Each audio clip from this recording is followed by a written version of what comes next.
नमस्कार दोस्तों, मेरे चैनल ऑटोमेशन हब सार्थक में आप लोगों का स्वागत है। हिंदी में ऊप्स कॉन्सेप्ट इन जावा का दूसरा वीडियो आ रहा है और ये है कंस्ट्रक्टर्स। रेड कलर में लिखा है, बहुत इंपॉर्टेंट है।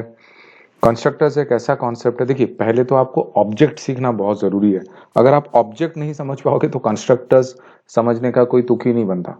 ठीक है, अगर आपने पहले वीडियो में ऑब्जेक्ट्स को अच्छे से समझ लिया है तो ये दूसरा वीडियो तभी देखें जब पहला वीडियो अच्छे से समझ लिया। अगर ऑब्जेक्ट बिना सीखे कंस्ट्रक्टर्स सीखने आ गए हो तो फिर मैं रिकमेंड करूंगा वापस जाके उसको सीखिए, फिर यहाँ पे आइए।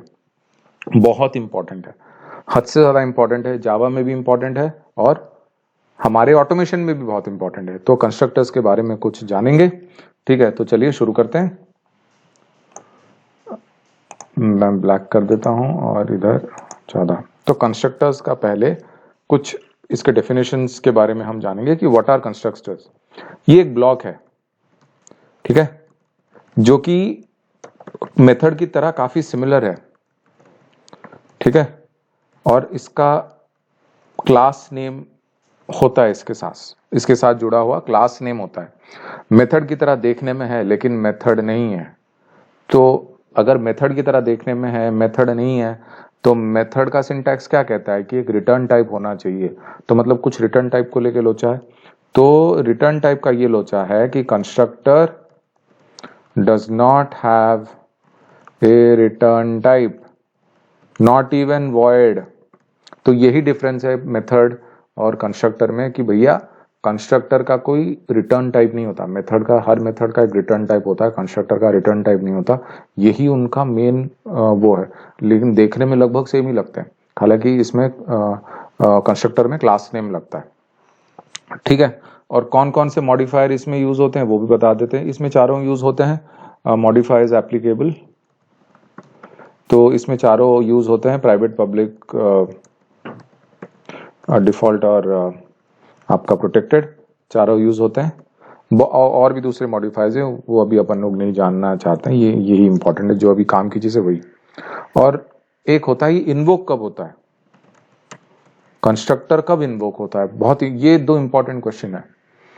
Point number 2, point number 4 interview perspective के लिए इंपॉर्टेंट है। इन्वोक कब होता है, कंस्ट्रक्टर ऑटोमेटिकली एग्जीक्यूट हो जाता है, इन्वोक हो जाता है, executes automatically when we create an object। जब हम एक ऑब्जेक्ट बनाते हैं तो भाई साहब ये ऑटोमेटिकली क्रिएट हो जाता है। ठीक है, तो अभी हम कोड पे चलते हैं। मैं कोड में इसको समझाऊंगा कि ये कैसे क्रिएट होता है, क्या होता है क्या नहीं। अगर मैं इसको थियोरिटिकली बताते चला गया तो फिर आप कंफ्यूज हो जाओगे। तो कोड पे चलते हैं। एक क्लास बनाता हूं मैं, स्टूडेंट। ठीक है, मेन मेथड सिलेक्ट किया। ओफो,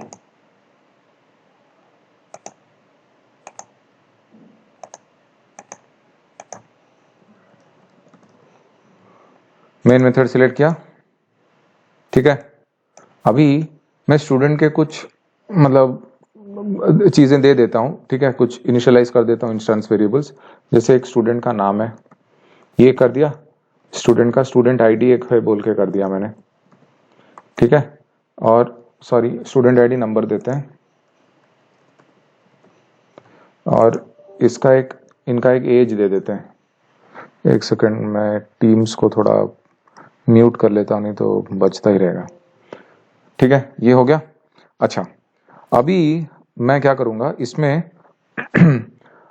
मैं आपको एक ऑब्जेक्ट बना देता हूं। इसका, इस स्टूडेंट क्लास का एक ऑब्जेक्ट बना देता हूं। ध्यान से देखिए। तो मैंने बना दिया student st1 equal to new student.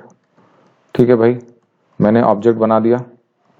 अब डेफिनेशन कंस्ट्रक्टर का क्या कहता है, कंस्ट्रक्टर का डेफिनेशन क्या है, constructor executes automatically when we create an object. भैया ऑब्जेक्ट तो क्रिएट कर दिया, कंस्ट्रक्टर कहां गया भाई। तो देखिए, ये जैसे ही आप ऑब्जेक्ट क्रिएट करते हो, आप एक और एक ऑब्जेक्ट क्रिएट कर दो, st2 न्यू स्टूडेंट। आप और एक ऑब्जेक्ट क्रिएट कर दो, कोई दिक्कत नहीं है। तो अब आप बोलोगे यार मतलब दो कंस्ट्रक्टर बन गए। मतलब ये दो ऑब्जेक्ट बन गए, तो और एक कंस्ट्रक्टर कहाँ है? ऑटोमेटिकली इन्वोक कब हुआ? Constructor executes automatically when we create an object, object तो बन गया। देखिए, तो जो कंपाइलर है वो क्या करता है, compiler executes constructor the moment we create an object. देखिए, ये एक हाइपोथेटिकल सिचुएशन हो जाता है जब एक इस पर्टिकुलर टाइप के कंस्ट्रक्टर को हम क्या कहते हैं, इसको हम कहते हैं डिफॉल्ट कंस्ट्रक्टर। तो जो कंपाइलर एग्जीक्यूट करता है जब भी कोई ऑब्जेक्ट क्रिएट होता है उसको डिफॉल्ट कंस्ट्रक्टर कहते हैं। डिफॉल्ट कंस्ट्रक्टर दिखता नहीं है, ये हिडन स्टेट में ही रहता है, लेकिन बाय डिफॉल्ट एक कंस्ट्रक्टर क्रिएटेड है, ये आप मान के चलो। अब ठीक है भाई, एक मान लो, चलो मान लिया कंस्ट्रक्टर क्रिएट करता है, ठीक है। अभी सॉरी, कंपाइलर एक डिफॉल्ट कंस्ट्रक्टर क्रिएट करता है। अभी मैं मान के चलो कि मैं एक तो डिफॉल्ट कंस्ट्रक्टर हो गया, मैं खुद एक कंस्ट्रक्टर डिफाइन कर सकता हूं क्या? हाँ, क्योंकि अभी तो बोला है कि is a block which is similar to a method having class name, but उसका कोई रिटर्न टाइप नहीं है। तो मतलब, और ये प्राइवेट पब्लिक भी यूज कर सकते हो, ठीक है। मैं कंस्ट्रक्टर बनाऊंगा पब्लिक, कोई रिटर्न टाइप नहीं दूंगा, क्लास नेम, क्लास नेम क्या है? स्टूडेंट। तो क्या ये मेरा कंस्ट्रक्टर है? हाँ, ये मेरा कंस्ट्रक्टर है। क्यों? क्योंकि इसमें कोई रिटर्न टाइप नहीं है। मैंने एक एक्सेस मॉडिफायर लगाया, नहीं भी लगाऊंगा तो भी चलेगा, तो ये भी एक कंस्ट्रक्टर है। अगर मैं ऐसे ही लिख दूं, हालांकि ये शायद तो ये भी एक कंस्ट्रक्टर है, लेकिन ये नहीं काम करेगा क्योंकि इसको सेम कंस्ट्रक्टर रिपीट हो रहा है, ठीक है। मैं आपको बताऊंगा कैसे कंस्ट्रक्टर सेम नेम पे कैसे वो पैरामीटराइज कैसे करते हैं। फिलहाल के लिए मान के चलो ये कंस्ट्रक्टर बन गया, ठीक है, कंस्ट्रक्टर बन गया। अब आप बोलोगे कि सर आपने कंस्ट्रक्टर तो बना दिया, यहाँ पर दो ऑब्जेक्ट भी क्रिएट कर दिए, लेकिन इसका मतलब क्या हुआ? कुछ भी तो नहीं हुआ। मतलब है भाई, अब मतलब आपको एमएस पेंट में सिखाऊंगा। आपने क्या बनाया? पहला ऑब्जेक्ट को देख लेते हैं। पहला ऑब्जेक्ट बनाया, अब मैंने क्या बोला था? Object contains the non static stuff of a particular class. ये तीनों नॉन स्टैटिक है, तो ये तीनों ऑब्जेक्ट जब क्रिएट होगा ये तीनों इसके अंदर आ जाएंगे, ठीक है। मान लो ये ऑब्जेक्ट बन गया, इसको रेफर कौन कर रहा है? st1, st1 इसको रेफर कर रहा है, बराबर है। ये ऑब्जेक्ट है, इसके अंदर क्या आएगा? नेम, स्टूडेंट और स्टूडेंट आईडी और age. Name, student underscore ID और एज। अब बाय डिफॉल्ट इनके अंदर हमने कुछ वैल्यू तो इनिशियलाइज नहीं किया कि string name equal to Rohit, for example student ID मान लो उसका 10 है, एज मान लो उसका 6 साल का है, वो हमने ऐसा कुछ डिक्लेयर तो किया नहीं। हमने खाली एक ऑब्जेक्ट क्रिएट कर दिया, और आपको पता है ऑब्जेक्ट क्रिएट होते ही ये बन जाता है। तो टिपिकली स्ट्रिंग का बाय डिफॉल्ट वैल्यू क्या होता है? अगर कुछ भी इनिशियलाइज नहीं हुआ तो नल, तो यहाँ पर नेम हो जाएगा नल, और इंटीजर का क्या होता है? 0, तो एज भी हो गया 0, ठीक है, ये हो गया। अब आपने दूसरा ऑब्जेक्ट भी बना दिया सेम क्लास का, तो यहाँ पर भी वही सीन है भाई, और एक ऑब्जेक्ट ऐसे क्रिएट हो जाएगा, और लेकिन यहाँ पे इस बार रेफर कर रहे हैं इसको st2 भाई साहब, ठीक है। अब ये गया इधर, तो इसके अंदर भी यही तीनों चीज रिपीट हो गई। नेम फिर से नल, स्टूडेंट आईडी आपका 0, और यहाँ पे एज 0, ये वैल्यू स्टोर हो जाएंगे। लेकिन ऐसे वैल्यू स्टोर करना जो कि सेम हो गए प्रोजेक्ट में, प्रोग्राम में, ये रिस्की प्रोपोजिशन नहीं है कि स्टूडेंट के नाम अलग है, लेकिन ऐसे प्रोग्रामिंग के तहत अगर आप ऐसे प्रोग्रामिंग बनाओगे और स्टूडेंट का डेटा ऐसे सेव करोगे, तो भाई ये तो गड़बड़ हो गई ना। तो ये अप्रोच हम नहीं फॉलो कर सकते, कुछ तो गड़बड़ है, ठीक है। मान लो कुछ तो गड़बड़ है, अब क्या करें? अब हम थोड़ा और शाणे बनेंगे, हम यहाँ पे नाम दे देंगे। लेट्स से डायरेक्ट इसका नाम है रोहित, और उसका आईडी है मान लो 200, ठीक है, और उसकी उम्र है मान लो 11 साल। तो अब ठीक है, अब क्या हो गया? तो यहाँ पर जो नल था, ये जो नल वैल्यूज थे ना, यहाँ पर अभी नल नहीं होंगे, और यहाँ पे अभी 0 नहीं होंगे और यहाँ पर भी 0 नहीं होगा, तो यहाँ पर क्या हो जाएगा, यहाँ पर हो जाएगा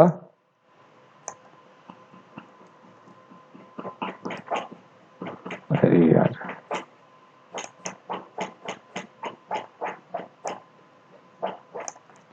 यहाँ पर हो जाएगा रोहित।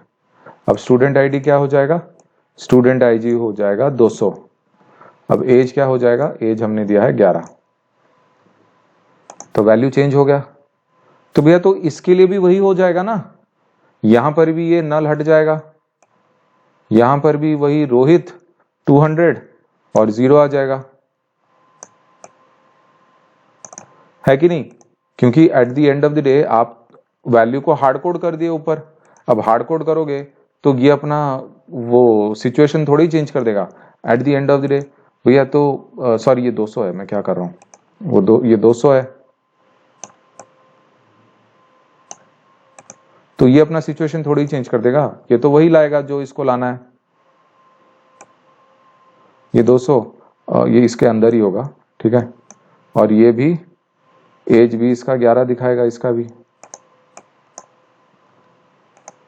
तो बात तो वही होगी ना, फिर से सेम वैल्यूज रिपीट हो गए। तो भैया ये शाणा तरीका भी गलत है, ये भी सही प्रोग्रामिंग नहीं है। आप इंस्टेंस वेरिएबल को डायरेक्ट यहाँ पे नहीं कर सकते, गड़बड़ होगी, तो इसको भी हम हटा देंगे।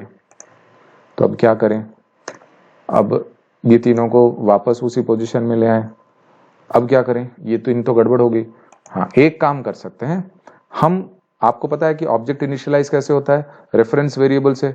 तो हम ऑब्जेक्ट को इनिशियलाइज करने के लिए रेफरेंस वेरिएबल का नाम यूज करेंगे st1 नेम इक्वल टू, यहां पर हम रोहित दे सकते हैं, ठीक है, और st1 डॉट स्टूडेंट आईडी हम यहाँ पे दे सकते हैं 200 और st1 dot as equal to 11 हम यहाँ पे दे सकते हैं। और वैसे ही st2 को नेम को हम दे सकते हैं let's say Rahul, st2 dot student ID को हम दे सकते हैं लेट्स से 201 इसका आईडी है, और st2 डॉट एज इसका भी मान लो 12 साल का है ये राहुल। तो ये सही है, लेकिन यार आप एक बात बताओ, क्या ये बेस्ट अप्रोच है, ऑप्टिमाइज्ड अप्रोच है? नहीं है। क्यों? क्योंकि यार मान लो अभी 2 स्टूडेंट हैं तो हमने ऐसे 3 लाइन एक्स्ट्रा 6 लाइन लिख दिया। मान लो 2000 स्टूडेंट है, मान लो 2000 स्टूडेंट्स हैं, तो 2000 स्टूडेंट्स इंटू 3, तो क्या बैठ के 6000 लाइन्स ऑफ कोड लिखोगे ऐसे पागल की तरह? तो ये ऑप्टिमाइज्ड अप्रोच नहीं है। अप्रोच है, सही भी है, लेकिन ऑप्टिमाइज्ड अप्रोच नहीं है। तो हम क्या करेंगे, इन सब रिपीटेटिव चीजों को रोकने के लिए, कोड को ऑप्टिमाइज करने के लिए हम क्या करेंगे, एक कंस्ट्रक्टर बना देंगे और इन कंस्ट्रक्टर में हम इसको पैरामीटराइज कंस्ट्रक्टर बना देंगे।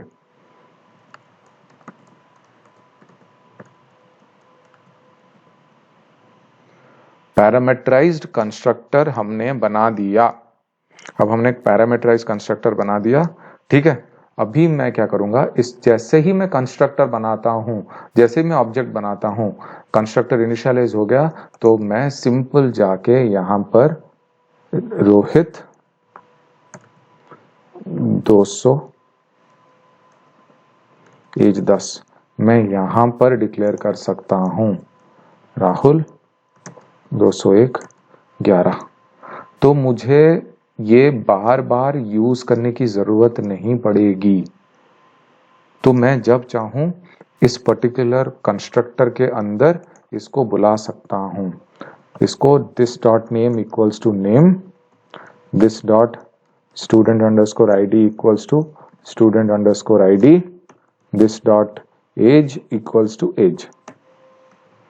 तो ये एज, स्टूडेंट आईडी और नेम कहां जाके स्टोर होगा? 1 second guys, somebody is calling. Sorry guys, call आ गया था। तो देखिए हमने यहां पर क्या किया, ये जो नेम है ना, जो यहाँ पे कंस्ट्रक्टर में पास किया, ये कौन सा नेम हो जाएगा? ये नेम को ये वैल्यू अलॉट हो जाएंगे, ठीक है, मतलब ये रोहित वगैरह सब इसमें आ जाएंगे। ठीक है, और ये नेम जो है ये इक्वेट हो जाएगा इसके साथ, और ये इक्वेट हो जाएगा इसके साथ, ये इक्वेट हो जाएगा इसके साथ, और फाइनली ये सारी चीजें इक्वेट हो जाएंगी आपके इंस्टेंस वेरिएबल के साथ। सो टिपिकली यहां पर जब हम डायग्राम बनाएंगे तो यहां पर रोहित 211 और ऑटोमेटिकली ये भाई साहब चेंज हो जाएंगे, यहां पे राहुल और यहाँ पे 201 और ये 12 ऐसे सेव होंगे। जब हम इसको एडिट करेंगे तो यहाँ पे ऐसे सेव होंगे।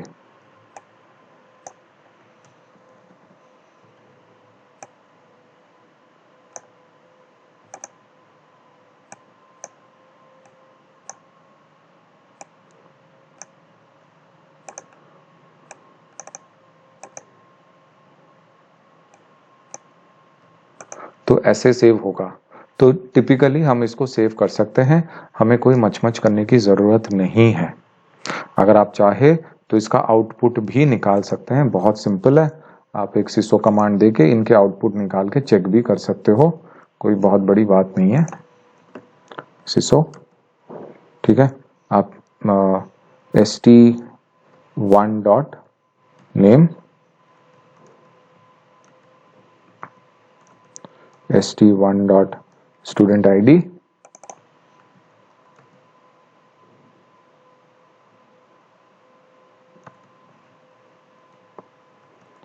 st1 डॉट एज, आराम से ऐसे निकाल भी सकते हो, कोई दिक्कत नहीं, आपको आराम से आउटपुट भी मिल जाएगा। तो देखिए आपकी लाइफ कितनी सिंपल हो गई और आपका प्रोग्राम कितना ऑप्टिमाइज्ड हो गया कंस्ट्रक्टर के तहत।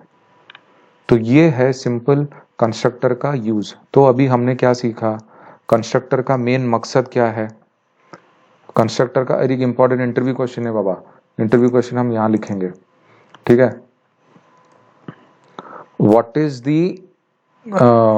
Use of constructor?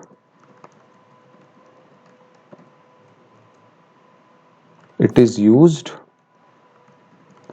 to initialize an object।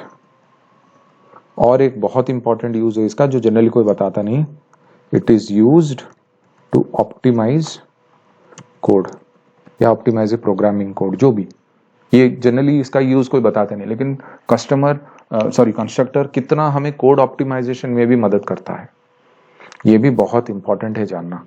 अब हम जानेंगे टाइप्स ऑफ कंस्ट्रक्टर्स क्या हैं।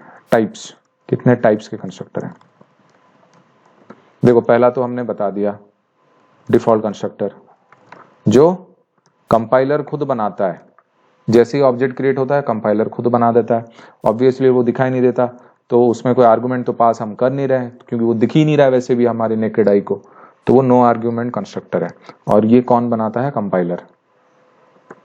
Compiler generates automatically when object is created, ठीक है। ये हो गया डिफॉल्ट कंस्ट्रक्टर।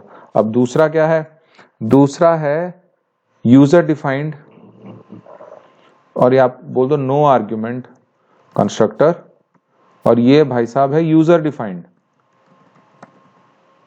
अच्छा, एक बहुत इंपॉर्टेंट कॉन्सेप्ट आप समझ लो, जैसे ही यूजर और एक प्रोग्रामर, यूजर डिफाइंड और प्रोग्रामर डिफाइंड, जैसे एक यूजर या प्रोग्रामर एक नो आर्गुमेंट कंस्ट्रक्टर बनाता है, जैसे कि ये नो आर्गुमेंट कंस्ट्रक्टर नहीं है, एक नो आर्गुमेंट कंस्ट्रक्टर अगर इसमें, ये तो पैरामीटराइज्ड कंस्ट्रक्टर है क्योंकि इसमें पैरामीटर्स पास हैं। नो आर्गुमेंट कंस्ट्रक्टर अगर कोई यूजर डिफाइन करता है तो ऑटोमेटिकली कंपाइलर ये वाला क्रिएट नहीं करेगा। कंपाइलर बोलेगा भाई तू तो प्रोग्रामर है, तूने खुद एक नो आर्गुमेंट कंस्ट्रक्टर बनाया, अभी तुझे मेरा वाला हिडन डिफॉल्ट कंस्ट्रक्टर की जरूरत क्या है? भाई तू अगर नहीं बनाता ये तो मैं बनाती, लेकिन अब तूने बना दिया तो ऑब्जेक्ट क्रिएट करके तूने ऑब्जेक्ट भी क्रिएट किया, ठीक है, फिर तूने यूजर डिफाइन, तू अपना आपको एक यूजर डिफाइंड कंस्ट्रक्टर बना के दिया, तो ये डिफॉल्ट कंस्ट्रक्टर की जरूरत ही नहीं है, फालतू फोकट काय को, ठीक है। तो ये नो आर्गुमेंट कंस्ट्रक्टर है जो यूजर या प्रोग्रामर बनाता है।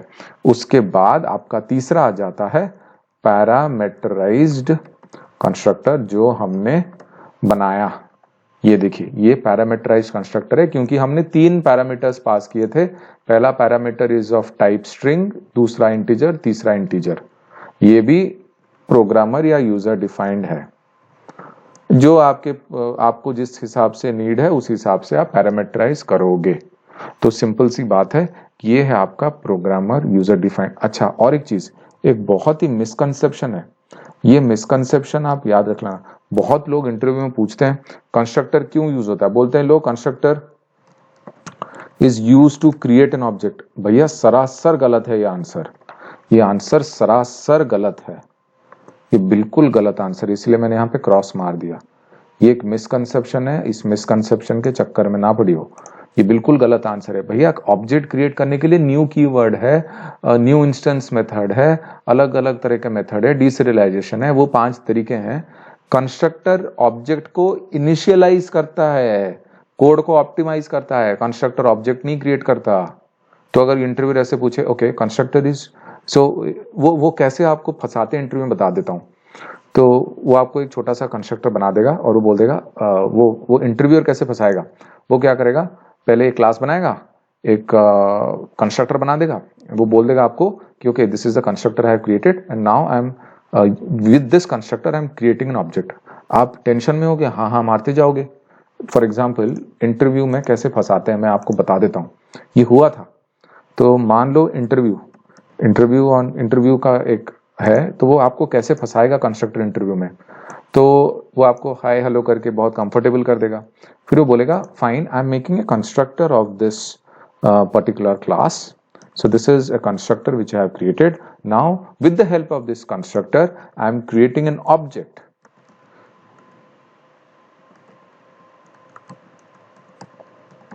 आप बोलोगे यस ओके, तो जैसे ही आप बोल दोगे ओके, आपको पता है कि ये गलत है, उसने ऑब्जेक्ट बनाया है न्यू कीवर्ड से, लेकिन वो अप्रोच ऐसे लिया आप कंफ्यूज हो गए। देखो जो बंदा जावा में स्ट्रांग होगा ना, वो ऐसे ही आपको फंसाता है।